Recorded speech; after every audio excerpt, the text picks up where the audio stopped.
Kami juga sudah tersambung melalui sambungan Zoom dengan mantan penyidik KPK Yudi Purnomo. Selamat siang Mas Yudi, dengan Bella di studio. Selamat siang, Mbak. Mas Yudi, kalau dilihat dari ekspresi dan juga nadanya kok ada sedikit ini, mungkin ada apa ya, secerca harapan karena KPK akhirnya melakukan OTT terkait tokoh utama nih Wamenaker Emmanuel Ebenezer. Apakah sudah ada informasi yang Mas Yudi dapatkan terkait kasus apa, lalu OTT-nya di mana, apakah benar di luar kota atau mungkin di dalam kementerian? Apakah memang kasus ini sudah terendus lama, Mas Yudi? Ya, tentu saya tidak mengetahui secara detail ya, Mbak, yang mengenai perkara ini. Tetapi setidaknya bahwa ini saya semakin yakin bahwa KPK di periode kali ini akan bangkit ya setelah terpuruk pada masa sebelumnya, dan tahun ini hanya 3 OTT, itu pun OTT-nya hanya kecil-kecil ya, setingkat kepala dinas dan juga kepala daerah. Namun kali ini ya kita tahu bahwa yang ditangkap oleh KPK itu adalah anggota kabinet, yaitu wakil menteri ya, dan ini merupakan OTT terbesar KPK di periode ini, untuk kemudian ya saya pikir ini siapa tahu akan menambah kepercayaan publik kepada KPK. Terkait dengan tadi berita yang disampaikan bahwa ada dugaan terkait dengan sertifikasi dan lain sebagainya, ya saya pikir itu merupakan hal yang harus dikonfirmasi kepada KPK ya. Namun setidaknya di sini kita bisa melihat ya bahwa KPK sudah serius ya untuk melakukan OTT terhadap anggota-anggota kabinet ya yang ternyata mereka tidak patuh ya terhadap instruksi presiden. Kita tahu beberapa hari sebelumnya kan Pak Presiden berpidato ya bahwa akan memberantas korupsi sampai ke akar-akarnya. Artinya ini adalah momentum yang bagus, itu yang pertama. Kemudian yang kedua, Mbak, bahwa memang KPK mempunyai waktu 1 kali 24 jam ya untuk kemudian menetapkan siapa saja yang menjadi tersangka. Tetapi ya kalau seorang penyelenggara negara yang merupakan kewenangan KPK dalam hal ini wakil menteri sudah dilakukan penangkapan oleh KPK, ya tentu ini adalah hal yang berarti sudah bisa kita duga ya akan ditetapkan sebagai tersangka seperti itu. Kenapa? Karena ya saya duga bahwa OTT ini sudah terjadi dari malam tadi gitu kan. Artinya KPK sudah melakukan penangkapan terhadap orang-orang yang diduga terlibat, dan kemudian dari tersebut karena waktunya masih 1 kali 24 jam, KPK berhasil menemukan ya siapa pejabat yang tinggi yang terkait dengan kasus ini. Karena memang Mbak, dalam OTT yang terjadi selama ini pasti ya orang-orang di lapangan mereka kemudian memberi suap ataupun menerima suap itu pasti atas instruksi dari orang yang tertinggi. Dan kalau kita lihat yang ditangkap adalah Wamenaker ya, artinya tentu KPK saat ini sudah mempunyai bukti yang kuat itu ke Wamenaker ya, bukan ke Menaker gitu kan. Kalau enggak pasti menterinya juga sudah dibawa juga ke KPK. Begitu Mbak. Mas Yudi, tadi Mas Yudi bilang ini salah satu yang ditangkap ini kan memang tokoh utama di kabinet saat ini Wamenaker gitu ya. Biasanya yang dilakukan oleh penyidik KPK, berapa lama sih penyidik mengendus adanya kasus-kasus yang kemungkinan menjerat orang-orang tertentu, terutama orang-orang dengan posisi-posisi tinggi, Mas? Ya, kalau saya duga ya bisa jadi ini sudah lama ya diendus oleh KPK terkait dengan kasusnya, Mbak ya. Karena memang Mbak, jangan-jangan kasus ini sama seperti sebelumnya kan KPK juga menangani kasus yang suap tenaga kerja asing, Mbak ya. Itu kan sudah bertahun-tahun gitu ya. Saya duga bahwa kasus Wamenaker ini itu beliau ya akhirnya terlibat dalam permainan ini ketika kemudian ya beliau menjabat sebagai Wamenaker seperti itu. Karena memang dalam kasus korupsi TKA yang kemarin kita lihat itu kan sudah bertahun-tahun, dan kemudian juga bagaimana melibatkan banyak orang ya di Kemenaker Trust. Artinya di sini saya melihat kok nggak kapok gitu ya. Itu yang pertama. Kedua, dengan tidak adanya efek jerah, apalagi kan sudah digeledah kemarin kan gedung Kemenaker Trust. Masa harus digeledah lagi untuk kedua kalinya? Jadi saya pikir memang asas praduga tidak bersalah tetap kita kedepankan. Namun dari melihat ya gerak cepat KPK termasuk membawa berani membawa Wamenaker untuk ditangkap, dan saya pikir dia adalah orang yang akhir-akhir ya ditangkap ya. Kita bisa jadi bahwa KPK sudah menemukan barang bukti. Nah sekarang barang bukti KPK apakah bentuknya adalah uang tunai ya kan, ataupun misalnya ada di dalam rekening gitu ya. Itu menurut saya tidak jadi masalah, karena beberapa kali OTT juga tidak ada uang tunai, tetapi kemudian uang di dalam rekening yang jumlahnya sangat banyak, itu ada di situ. Yang penting bahwa sudah ada kesepakatan di antara mereka. Jadi sekali lagi bahwa tim KPK ini tentu nggak sehari dua hari ya kemudian melakukan pembuntutan, penjejakan dan sebagainya. Buktinya kalau misalnya tadi benar diambil di luar daerah, berarti kan memang sudah ada tim ya yang menempel beliau gitu ya di luar daerah. Karena seperti yang saya sampaikan pernah di Kompas TV, Mbak, bahwa ketika ada tim melakukan turun ke lapangan, itu setiap target itu sudah ada tim yang mengawasi, dan kemudian ketika sudah terjadi transaksi mau dimanapun orang tersebut ya itu akan dilakukan penangkapan. Pernah ada suatu OTT ada 3 daerah sekaligus gitu ya dalam satu waktu. Jadi bukan terkait dengan harus di tempat yang sama, tidak, itu adalah pemikiran yang keliru yang kemarin kan didengung-dengungkan gitu ya, seperti itu Mbak. Oke, Mas Yudi, kalau dilihat-lihat ini kan kita tahulah Noel ini atau Bang Noel ini kan track rekornya sebelum-sebelumnya adalah sebagai relawan Pak Jokowi, terutama untuk tahun 2019 kemarin. Nah, apakah memang ada unsur politis dalam OTT kali ini? Ya, saya pikir kita tidak bisa berprestasi seperti itu ya, Mbak. Walaupun kemudian tentu pasti akan ada publik yang jangan-jangan ini adalah pesanan dan sebagainya. Tapi bagi saya ini adalah penegakan hukum. Sama seperti dulu misalnya ketika KPK nangani kasusnya Pak Hasto gitu ya. Kan dibilang ini adalah politis dan sebagainya. Nah, di kasus ini ya tentu pasti akan ada perspektif seperti itu. Tetapi saya yakinkan bahwa Pak, Mbak ya, bahwa OTT KPK itu, apalagi ini OTT ya, OTT itu tidak akan bisa berkilah ya, karena barang buktinya ada. Kita tahu OTT itu kan dalam bahasa sehari-hari kita kan tertangkap basah ya. Di situ barang buktinya ada, di situ pelakunya ada, di situ kemudian alat bukti yang lain seperti penyadapan ada, ya kan. Jadi istilahnya kalau misalnya dibilang politis sebagainya ya mungkin suatu kebetulan, tetapi kalau dikatakan perbuatannya ada ya saya pikir ya pasti ada lah, karena saya tadi katakan Mbak bahwa KPK tidak akan mungkin gegabah gitu ya, sama seperti misalnya ketika kasus Kadis PUPR Sumatera Utara ya, ketika KPK hanya pada saat OTT hanya sampai Kadis PUPR, berarti kan KPK pada saat itu tidak mampu untuk menemukan bukti sampai ke kepala daerahnya ya kan, kepada Sumatera Utara, apa namanya, Gubernur Sumatera Utara seperti itu. Tapi kalau yang ini KPK berani menangkap, ya berarti diduga para saksi-saksi yang kemarin ditangkap oleh KPK ya tentu masih namanya saksi ya. Itu bisa jadi mereka membuka ya. Jadi kalau kita membayangkan Mbak OTT Mbak ya, begitu orang-orang tersebut ditangkap ya, itu Mas kan Yudi, kemudian dibawa ke gedung KPK atau ke tempat lain untuk diinterogasi. Nah, Mas disitulah Yudi, Mas kemudian Yudi ditahan dulu, terjadi Mas salah Yudi satu ditahan di dulu. antara Kami akan ya. memberikan informasi terkini nih dalam keterangan tertulis Wakil Ketua KPK Fitro Rohyanto membenarkan penangkapan Wakil Menteri Ketenagakerjaan Immanuel Ebenezer, penangkapan terkait kasus pemerasan terhadap perusahaan soal pengurusan sertifikasi keselamatan dan kesehatan kerja atau K3. Ya, oke.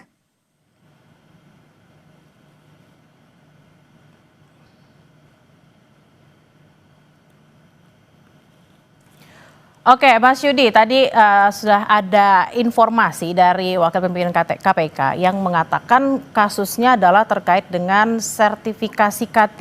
Nah, biasanya Mas Yudi, kan informasi yang didapatkan katanya di OTT-nya semalam, harusnya KPK melakukan preskon penetapan tersangka atau gelar perkaranya seperti itulah ya. Itu berapa lama Mas Yudi?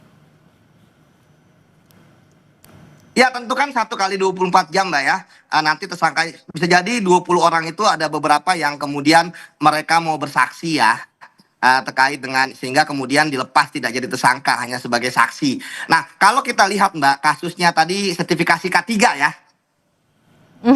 Memang tadi sudah diinformasikan bahwa kasusnya terkait Ya, dengan saya sertifikasi duga K3. bahwa ya artinya ada pihak-pihak swasta ataupun perusahaan-perusahaan ya yang kemudian ya bermain di situ, ada yang kena lah. Ini kan sangat menarik ya, sertifikasi K3 ketika kemudian ada korupsi di situ dalam bentuk suap gitu ya. Karena OTT ini pasti suap menyuap gitu ya. Ini sangat menarik gitu ya. Bahwa artinya ya tentu jangan-jangan ini jumlahnya sangat banyak. Kita tahu berapa banyak perusahaan yang mengurus dan wajib K3 gitu ya. Jangan-jangan bahwa jumlah OTT ini bisa puluhan miliar nanti kalau misalnya berkembang gitu ya. Seperti itu yang pertama. Kemudian yang kedua Mbak, ya kita berharap bahwa para perusahaan-perusahaan yang mengurus K3 ini itu mereka mau membuka ya. Kalau membuka ya bisa jadi ini kasus ini kan tentu akan menjadi gratifikasi ataupun juga bisa menjadi pemerasan. Itu tergantung nanti alat buktinya dari KPK. Tapi kalau sudah jelas seperti itu,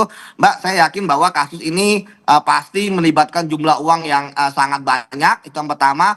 Kemudian yang kedua pasti ya ini juga berlangsung dalam waktu yang lama. Itulah sebabnya Mbak, ya saya melihat bahwa tidak ada komitmen yang baik ya di Kemenakettrans untuk melakukan perubahan. Jadi seolah-olah ketika kemarin KPK membongkar kasus korupsi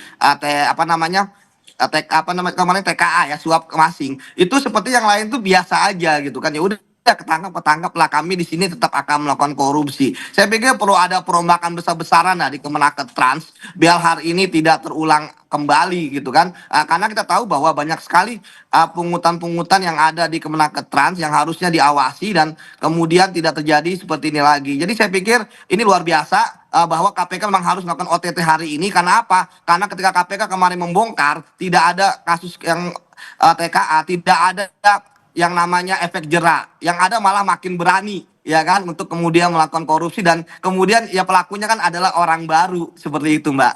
Baik, oke. Ditahan dulu Mas Yudi, ini juga kita memiliki informasi mengenai Komisi Pemberantasan Korupsi membenarkan melakukan operasi tangkap tangan atau OTT terhadap Wakil Menteri Ketenagakerjaan Emmanuel Ebenezer alias Noel pada Rabu malam. Kendati demikian, Saudara, KPK belum menyampaikan kasus korupsi yang menjerat Noel. Yang pasti KPK mengungkap OTT terhadap Noel dilakukan di Jakarta. Benar ya, terkait informasi tersebut ada kegiatan di lapangan. Saat ini teman-teman masih berproses. Jadi kita sama-sama menunggu ya. Nanti kami pasti akan update ya. Kegiatan ini terkait dengan perkara apa, pihak-pihak siapa saja yang diamankan, tentu nanti kami akan update teman-teman. Jadi kita tunggu dulu. Ya nanti kami update, kita nanti update kembali ya. Ya nanti kami update. Ya nanti kita update lagi. Ya.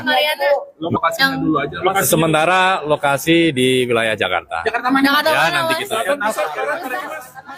Dalam keterangannya tertulis, Saudara, Wakil Ketua KPK Fitroh Rohyayanto membenarkan penangkapan Wakil Menteri Ketenagakerjaan Emmanuel Ebenezer. Penangkapan terkait kasus pemerasan terhadap perusahaan soal pengurusan sertifikasi keselamatan dan kesehatan kerja atau K3. Kami masih bersama dengan Yudi Purnomo, mantan penyidik KPK. Mas Yudi, tadi sudah ada informasi OTT-nya di KPK, berarti bukan di luar kota. Apakah kemungkinan di OTT di KPK ini juga berada di lingkungan Kementerian Ketenagakerjaan, Mas Yudi? Iya, OTT maksudnya OTT di Jakarta mungkin ya, kalau tadi ya. Artinya semuanya kan udah dibawa ke gedung KPK ya. Kemudian tadi saya dengar bahwa masih ada pergerakan di lapangan, Mbak ya. Kalau memang masih ada pergerakan di lapangan, bisa jadi jumlahnya ini akan semakin bertambah. Dan itu yang pertama. Yang kedua, kita nanti tinggal menunggu Mbak bukti-buktinya, apakah memang ada uang tunai atau apa uang tunai tersebut, apakah kemudian ada juga yang transfer atau keduanya. Ya, bahwa barang buktinya ada uang tunai atau ada uang di dalam rekening yang bisa untuk segera diblokir KPK terkait dengan penetapan tersangka. Dan ini memang si malakama juga Mbak, bahwa bisa jadi misalnya Pak Emmanuel Ebenezer nggak jadi tersangka gitu kan, walaupun ditangkap. Tapi bagi saya hal ini hal-hal yang mustahil gitu ya, bahwa yang bersangkutan tidak ditetapkan sebagai tersangka. Karena tadi saya katakan posisinya itu akan sangat berat karena dia udah diambil oleh KPK. Kalau misalnya dia hanya karyawan diambil oleh KPK, ditangkap oleh KPK, kemudian dilepas, nggak jadi masalah. Tetapi kita tahu bahwa dalam kasus korupsi, Mbak, ada 3 hal yang sangat penting. Pertama adalah orang yang menyuruh, ya, artinya dia merupakan intelektual leadernya yang punya kewenangan tinggi di sana. Kemudian yang kedua, ada yang namanya koordinator, ya, yang memastikan bahwa korupsi ini berjalan dengan baik. Kemudian yang ketiga adalah eksekutor, ya, yang memastikan bahwa uang suap hasil korupsi itu sudah ada serah terima dari yang memberi, yang saya duga mungkin perusahaan-perusahaan melalui bisa jadi pemiliknya langsung atau direksinya dan lain sebagainya atau pegawainya, dan juga orang yang menerima. Jadi saya pikir sekarang sudah tergambar dengan rapi nih, ya, siapa yang menjadi intelektual leadernya, ya, pejabat tertinggi yang ketangkep ini kan wamen, ya. Kemudian yang kedua, koordinator. Tadi kan dijelaskan ada pejabat-pejabat di Kemenaker juga yang eselon 2-nya, ya. Kemudian yang ketiga, eksekutor. Nah, siapa yang akan menjadi eksekutor ini? Dan kemudian yang menarik dari perusahaan-perusahaan swasta itu, ya, siapa juga yang kemudian pada saat OTT ini itu akan menerima. Jadi gini, Mbak, walaupun hanya ada 2 atau 3 perusahaan saat OTT ini tidak jadi masalah, karena kasus ini tentu akan melebar ketika nanti, ya, setelah itu yang namanya pengembangan kasus gitu, Mbak. Jadi bisa jadi ini akan berkembang ke banyak perusahaan, bisa jadi uangnya akan semakin banyak dari dapatkan OTT, bisa jadi rekening-rekening lain juga didapatkan. Saya menduga bahwa dengan jumlah uang yang sangat istilahnya dengan dengan modus, dan kemudian juga dengan kasus korupsinya tadi katanya ada sertifikat K3, ya, itu sertifikasi K3 itu bisa jadi uangnya sangat banyak. Nah, sekarang uang yang sangat banyak ini saya duga bisa jadi ada sama seperti korupsi-korupsi lain, ya, ada rekening-rekening, ya, yang kemudian rekening tersebut adalah rekening-rekening yang menjadi penampungan. Inilah yang harus ditelusuri oleh KPK, karena rekening-rekening penampungan ini, ya, Mbak, biasanya namanya nama-nama orang-orang yang nggak ada kaitannya dengan kasus ini, yang mereka pinjam sebagai bendera, seperti itu, Mbak.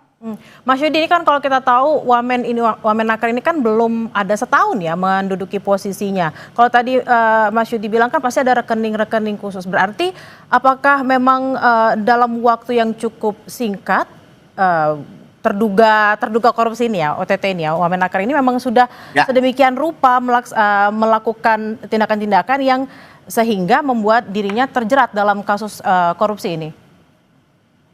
Kalau yang saya duga, Mbak, ya, bahwa kan tadi saya katakan praktek korupsi ini bisa jadi berlangsung lama, ya, bahkan sebelum Bang Noel menjadi berarti sebelum-sebelumnya mungkin aja sudah pernah terjadi, tapi tertangkapnya sekarang gitu, ya? Sangat terbuka sekali, Mbak, karena kan iya.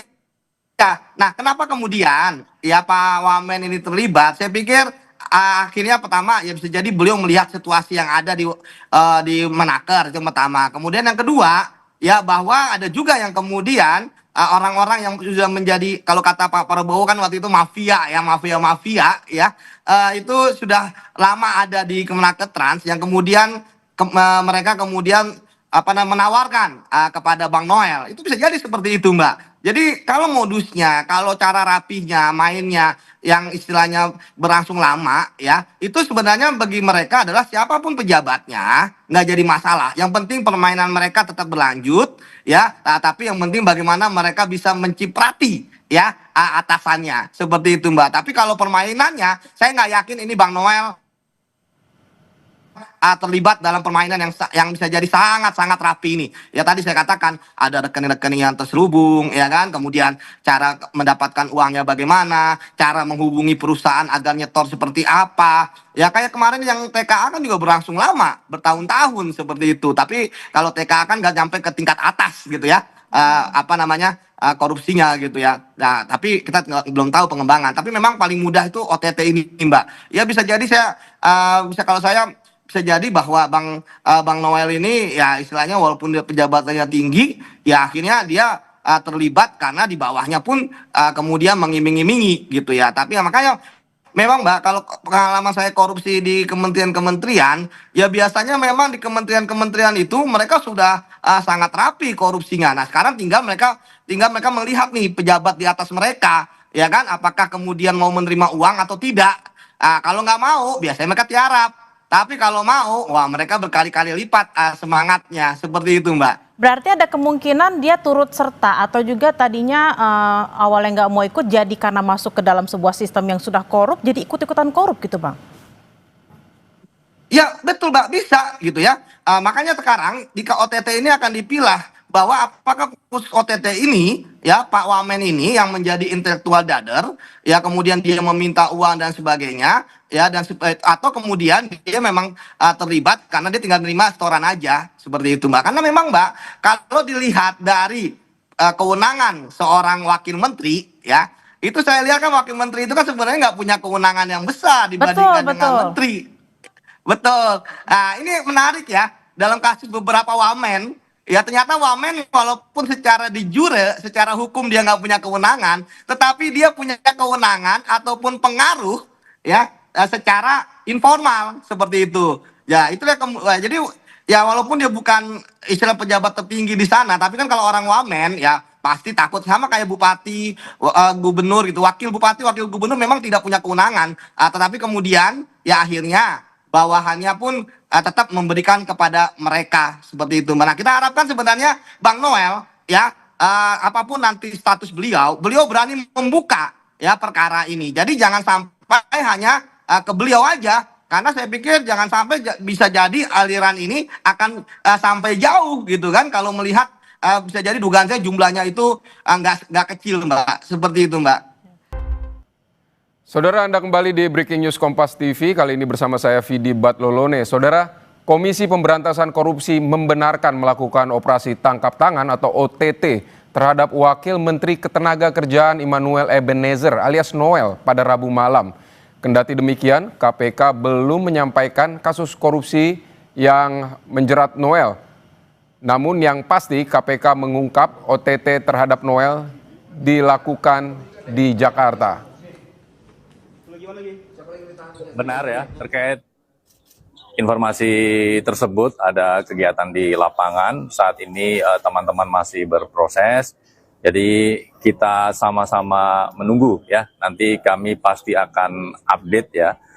Kegiatan ini terkait dengan perkara apa, pihak-pihak siapa saja yang diamankan, tentu nanti kami akan update teman-teman. Jadi kita tunggu dulu. Ya nanti kami kita nanti update kembali ya. Ya nanti kami update. Ya nanti kita update lagi. Ya. Lokasinya dulu aja. Sementara lokasi di wilayah Jakarta. Ya nanti kita. Namun saudara, kami juga mendapatkan informasi terbaru dalam keterangan tertulis Wakil Ketua KPK Fitro Roh Cahyanto membenarkan penangkapan Wakil Menteri Ketenagakerjaan Immanuel Ebenezer. Penangkapan terkait kasus pemerasan terhadap perusahaan soal pengurusan sertifikasi keselamatan dan kesehatan kerja atau K3.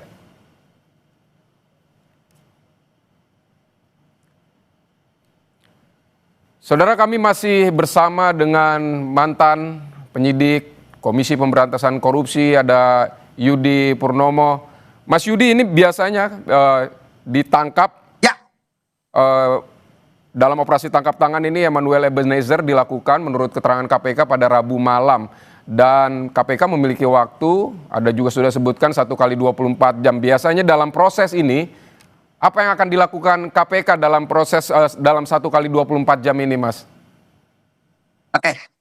Banyak hal yang dilakukan oleh KPK ya berdasarkan pengalaman saya. Yang pertama memeriksa saksi, yang kedua menghitung barang bukti, yang ketiga melakukan ekspos di depan pimpinan KPK, ya. Kemudian yang keempat menyegel ya tempat-tempat yang diduga ada kaitannya dengan perkara ini, yang kemudian ya KPK akan segera ya untuk melakukan penggeledahan setelah naik ke proses penyidikan.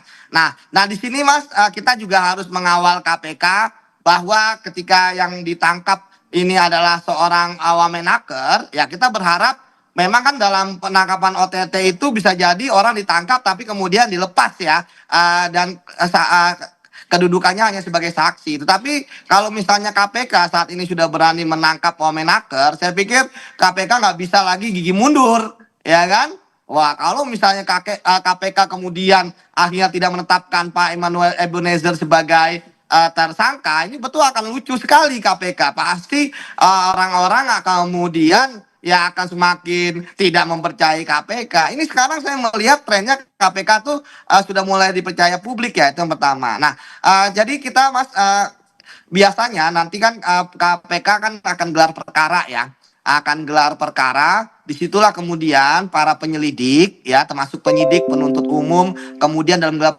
perkara itu ada direktur penyelidikan, ada direktur penyidikan, ada deputi penindakan, dan ada pimpinan KPK ya. Itu harus di atas 3 ya, 3, 4 atau 5 ya, untuk kemudian mereka mendengarkan konstruksi perkara dari penyelidik, yang kemudian nanti penyelidik akan menawarkan ya atau merekomendasikan kepada pimpinan KPK yang menjadi tersangka. Misalnya kalau kasus suap, penyuapnya adalah ini ya, penerima suapnya adalah ini. Kalau pemerasan, yang memeras adalah ini. Kemudian yang menjadi saksi-saksi adalah perusahaan-perusahaan ini. Kalau kita lihat juga konstruksi perkaranya kan saya pikir sudah sangat jelas ya, bahwa ada yang sudah ditangkap, pasti ada yang menerima, ada yang memberi, kemudian uangnya pun pasti ada, tapi bentuknya apakah uang tunai, apakah dalam rekening, ataupun kedua-duanya ya nanti kita tunggu saja. Ya pasti barang buktinya ada, kan nggak mungkin ada OTT tidak ada barang bukti, minimal berupa uang ataupun barang juga pernah, nggak jadi masalah. Yang penting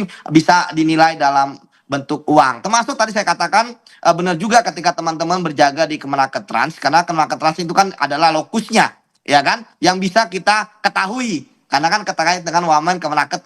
Artinya tentu KPK sudah melakukan penyegelan-penyegelan di tempat tersebut. Misalnya ruang-ruang kerja ya terkait dengan apa namanya sertifikasi K3 ini, termasuk ruang kerja Pak Wamen pasti sudah disegel oleh KPK seperti itu, sambil menunggu proses penyidikan untuk kemudian dilakukan penggeledahan. Memang bisa jadi ada tempat-tempat lain ya di luar Kemenaker ya, misalnya perusahaan-perusahaan yang selama ini memberi uang, ataupun rumah-rumah yang selama ini diduga sebagai tempat terjadinya perkara, atau biasa kita kenal sebagai TKP. Jadi Mbak Mas ya, dalam waktu 1 kali 24 jam ini memang bagi saya waktu jadi penyidik itu sangat melelahkan. Memang kita bisa jadi nggak bisa tidur gitu ya, karena tadi kita meriksa orang ya kan, ya mereka pun juga pastinya pasti lagi itu juga ya, lagi lemah juga gitu kan, karena sok ditangkap ya kan. Tapi kita harus kemudian ya bermain teknik interogasi lah untuk mendapatkan dalam waktu 1 kali 24 jam ini sebanyak-banyaknya informasi yang didapatkan seperti itu, agar nanti sudah ditemukan 2 alat bukti yang cukup. Nah,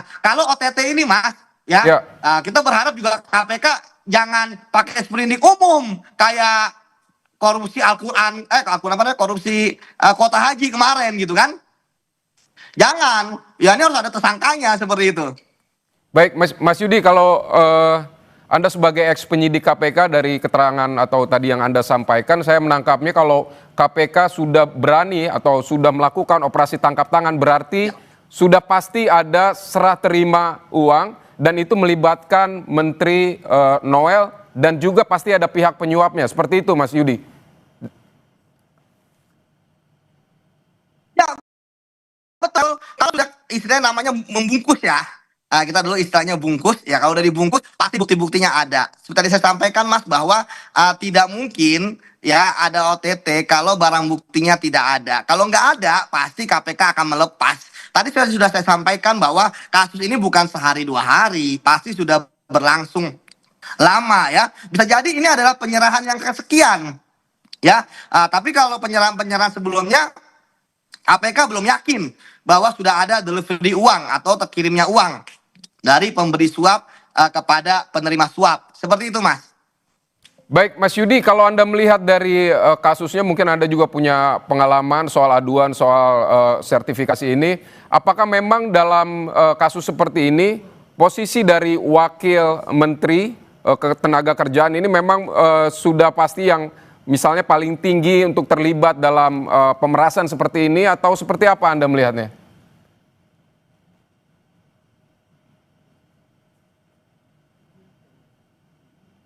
Ya, Mas, kalau dalam OTT itu hanya waktunya singkat ya, dan kemudian siapa saja yang terlibat di tempat tersebut ataupun tempat lain tapi terkait langsung, ya saat ini kan hanya kalau kita prediksi kan hanya wamen ya. Tapi apakah bisa misalnya ke menteri ya dan sebagainya?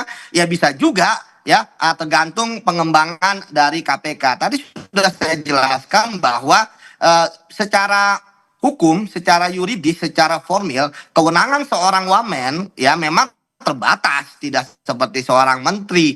Oleh karena itulah maka nanti kita akan coba telusuri ya, kita lihat apakah kemudian di sini Pak Noel itu ketika misalnya nanti jadi tersangka, apakah dia hanya sebagai penerima uang, apa dia sebagai intellectual dader juga gitu ya. Karena terkadang secara formil misalnya kayak staf khusus ya, yang staf khusus kan bukan orang yang punya kewenangan, tetapi ternyata dia adalah orang yang di dalam kementerian, orang yang istilahnya paling berpengaruh karena one behalf-nya menteri. Nah, itu yang kita telusuri. Bisa jadi misalnya Bang Noel ya terkait ini ya tentu hanya dia terlibat misalnya hanya terkait dengan ya menerima uang saja dari orang-orang yang tadi saya katakan. Orang-orang ini bisa jadi adalah orang-orang yang menjadi mafia yang sudah lama. Ya seperti itu. Dan kita tahu bahwa KPK ketika melakukan OTT pasti ada laporan. Nggak mungkin penyidik itu kan nggak tahu apa yang terjadi di luar sana sampai kemudian ada yang melaporkan. Tadi saya sebenarnya paling miris adalah Mas ya, bahwa sebelumnya kan KPK sudah menangani kasus terkait dengan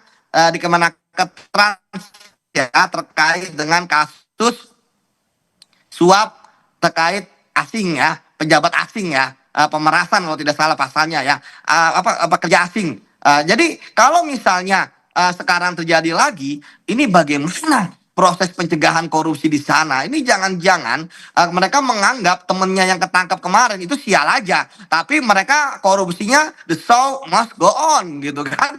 Tetap aja kita korupsi, dan tadi ternyata uang korupsinya bisa jadi sangat banyak menurut saya karena sudah bertahun-tahun, dan kan semua perusahaan kan butuh pekerja-pekerja sertifikasinya K3 ya. Kalau satu perusahaan aja udah berapa, dikali berapa ratus ribu perusahaan di negeri kita itu udah berapa begitu kan uangnya. Ini saya yakin bahwa ini bisa sangat berkembang kemana-mana, aliran uang apalagi kalau sangat banyak pasti mengalir sampai jauh gitu ya. Tapi ya sekali lagi ya tergantung pembuktian dan juga keberanian dari KPK. Tetapi kalau sekarang KPK sudah berani untuk kemudian mengambil seorang wakil menteri, ya saya pikir pertama buktinya sudah kuat ya. Yang kedua keberaniannya sangat luar biasa. Jadi saya salut sekali dengan teman-teman di KPK. Itulah sebabnya saat ketika KPK diserang sana sini gitu ya, ya saya tetap membela KPK walaupun sudah di luar. Dan alhamdulillah ya tadi saya update status bahwa KPK ini harus OTT karena kemarin-kemarin saya melihat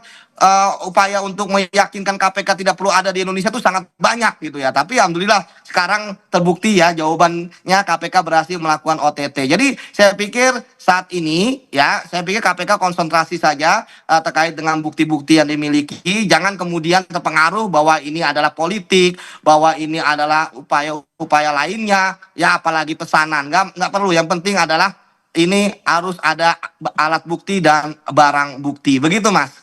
Baik, Mas Yudi Purnomo, tahan dulu. Kita akan pantau bersama situasi dan kondisi saat ini yang terbaru di kantor Kementerian Tenaga Kerja Republik Indonesia. Kita akan bergabung dengan jurnalis Kompas TV di sana, ada Nanda Aprilia. Halo, selamat siang Nanda.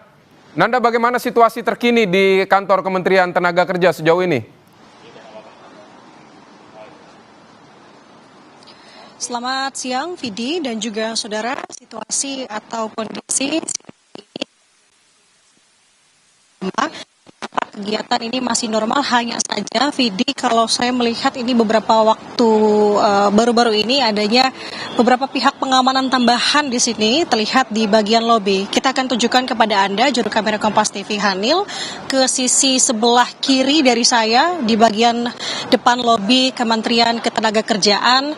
Tadi belum ada pengamanan seperti ini, Vidi, tapi kurang lebih 5 menit yang lalu kami melihat sudah ada penambahan pengamanan yang terlihat di bagian lobi atau depan lobi dari Kemenaker. Sejauh ini juga sudah ada beberapa pihak yang kami lihat keluar dari lobi Kemenaker Vidi dan juga saudara, tadi kami coba untuk konfirmasi sebenarnya ini pihak dari mana, apakah ini merupakan pegawai dari Kemenaker, tapi jawabannya adalah ini merupakan tamu-tamu undangan yang memang ada kegiatan untuk rapat ataupun meeting di Kemenaker dan tidak tahu mengenai apapun mengenai permasalahan ini. Nah, Vidi dan juga saudara, yang menariknya adalah sejauh ini belum ada statement ataupun pernyataan dari pihak Kemenaker untuk mengkonfirmasi atau mencoba sebagai bentuk klarifikasi atau pernyataan yang disampaikan oleh pihak Kemenaker sejauh ini. Jadi yang kami tunggu adalah baik itu pernyataan dari KPK sendiri ataupun juga dari Kemenaker terkait dengan OTT KPK Wakil Menteri Ketenagakerjaan Immanuel Ebenezer yang dilakukan di mana. Ini masih kita tunggu. Tapi Vidi dan juga saudara, kalau kami mengajak Anda begitu ya, melihat apa yang dilakukan oleh Wakil Menteri Ketenagakerjaan Immanuel Ebenezer atau yang disapa atau akrab disapa dengan Bang Noel beberapa waktu ke belakang kemarin sebenarnya Vidi.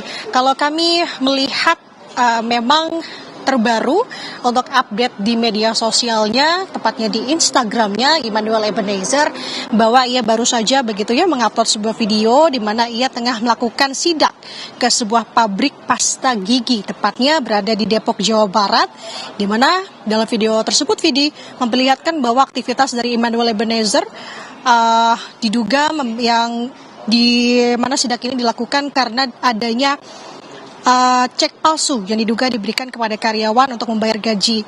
Nah, unggahan itu diunggah oleh Immanuel Ebenezer pada sore hari, tepatnya di hari Rabu sore, dan ini menjadi clue terakhir sebenarnya terkait dengan sebenarnya di mana posisi Immanuel Ebenezer, karena informasi yang kami kantongi sementara yang disampaikan oleh Wakil Ketua KPK Fitroh Rohcahyanto, ia membenarkan bahwa memang sudah ada penangkapan atau OTT KPK terhadap salah satunya adalah Wakil Menteri Ketenagakerjaan Immanuel Ebenezer pada malam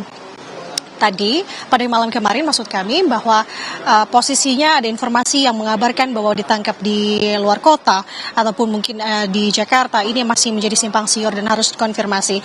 Vidi, tadi saya lupa untuk menyampaikan bahwa setibanya saya di gedung Kemenaker kurang lebih sekitar 20 menit yang lalu, memang saya melihat ada beberapa jajaran mobil berwarna hitam di depan gedung lobi dari gedung Kemenaker.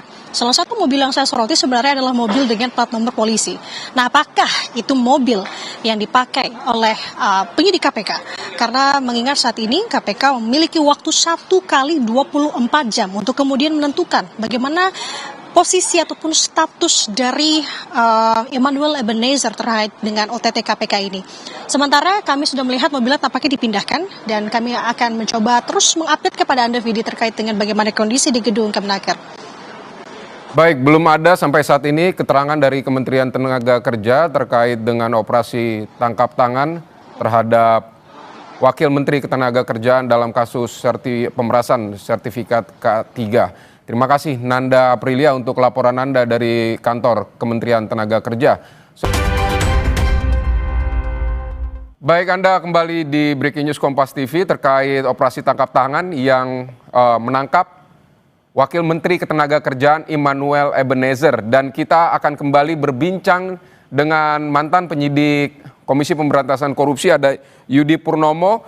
Mas Yudi, ini saya mau tanya, ini KPK Ya. pada Juli lalu ini telah menahan sebenarnya 4 dari total 8 tersangka kasus pemerasan pengurusan izin tenaga kerja asing. Ini baru di bulan lalu ada kasus juga di Kementerian Tenaga Kerja, dan ini kan biasanya ada kasus yang baru terjadi, kemudian pejabatnya biasanya tiarap begitu Mas, tidak ingin menimbulkan perhatian. Tapi ternyata saat ini Wakil Menteri Tenaga Kerja ini ditangkap tangan oleh KPK ini. Kalau Anda melihatnya seperti apa? Kenapa berani begitu Mas? Ya, mungkin mereka merasa udah sakti ya, bahwa wah kalau teman kita ketangkap gitu ya, pasti KPK tidak akan menyasar kita. Tapi kan mereka salah menduga ya. Bisa jadi bahwa KPK sudah mempunyai informasi di saat yang bersamaan ataupun berbeda, dan kemudian ketika dilakukan pemantauan oleh penyelidik KPK kok masih bermain. Saya pikir orang-orang ini sangat meremehkan KPK. Orang-orang ini bukan hanya memandang sebelah mata KPK, tetapi mungkin tidak memandang KPK sama sekali gitu kan, memejamkan mata sama KPK. Akhirnya mereka tetap melakukan tindak pidana korupsi. Padahal ya bisa jadi kan permainan mereka kalau kita lihat 20 orang yang ditangkap ya berdasarkan berita itu kan berarti permainannya kasar sekali ya karena melibatkan banyak orang ya, bisa jadi di antara orang-orang itu ada yang menjadi whistleblower seperti itu. Jadi ya kembali lagi kenapa mereka nggak kapok, karena mereka sudah menikmati uang yang sangat banyak dari hasil ya sertifikasi K3 ini ya, entah itu sertifikasi kepada orang atau sertifikasi kepada perusahaan, nanti kita tinggal lihat ya hasilnya. Namun sekali lagi bahwa ini sekaligus membuktikan bahwa kerja KPK itu bukan hanya kerja begitu selesai ya, seperti koboi ya, begitu membebaskan sebuah kota kemudian pergi ke kota lain. Enggak, KPK ternyata tetap stay di situ gitu ya, tetap tinggal di Kemenaker dan akhirnya berhasil membongkar untuk kedua kalinya. Tapi kan sebenarnya ini juga sebelumnya juga sudah ada kasus korupsi di sana gitu kan. Jadi saya menduga bahwa kenapa orang-orang ini tidak jerah, orang-orang ini tidak kapok, selain sistem hukum yang ternyata masih kemudian yang pro ataupun memanjakan pada para koruptor di negara kita ya, tetapi juga tentu ini melibatkan uang yang sangat banyak. Everybody happy, semuanya senang saling berbagi uang-uang hasil korupsi, sehingga tadi saya katakan Mas bahwa bisa jadi aliran uang dari korupsi ini itu ngalirnya sampai jauh. Tinggal bagaimana KPK bekerjasama dengan PPATK untuk mengungkap. Karena saya duga pasti karena ini melibatkan uang banyak, pasti melibatkan rekening-rekening ya, bukan hanya sekedar uang tunai, tapi nomor rekeningnya adalah nomor rekening yang telah disiapkan dengan nama-nama samaran. Begitu Mas. Baik Mas Yudi Purnomo, terima kasih untuk informasi keterangan yang Anda sampaikan sebagai penyidik Komisi Pemberantasan Korupsi terkait kasus penangkapan terhadap Wakil Menteri Ketenagakerjaan Immanuel Ebenezer. Mas Yudi Purnomo, terima kasih. Selamat bertugas kembali. Saudara, kami tutup Breaking News Kompas TV sampai di sini. Saya Vidi Batlolone pamit, sampai jumpa.